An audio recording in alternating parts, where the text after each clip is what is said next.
këshilloja që të rritet edhe më shumë akoma kreativiteti. Pra, duke qenë se protesta po zgjat, kreativiteti do duhet të mbahet në një nivel me ditët e para, me qëllim që të mos kemi po themi ullje të shikueshmërisë së videove të tilla. Pra, kjo do të ishte mënyra e dur, sepse për të kaluar tek rënja e algoritmit, është e vështirë që ta vërtetojmë në kuptimin personal, mundet që të vërtetohet përmes sigurisht AKSK-s, nëse ka apo jo profile dhe marrëdhënieve që ata kanë me aplikacionet e tjera, për të parë nëse ka patur apo jo një shtim të profileve të krijuar rishtazi ditët e fundit.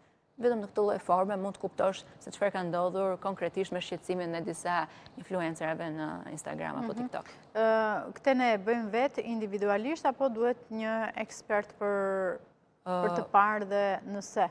Ato postime nuk përjesin ashtu në kuptimin individual, maksimumi që një influencer mund bëjë është që të bëjë një krahasim edhe të shohë nëse me IP-n vendase apo duke përdorur një VPN tjetër ka diferenca në shikueshmëri. Kjo është e para që mund bëjë një person individualisht. Ndërsa për një studim më të gjerë, normalisht që kërkohet edhe bashkëpunime pak më të mëdha mes instancave shtetërore dhe vetë aplikacioneve dhe pyetjeve që mundesh që ti drejtohesh.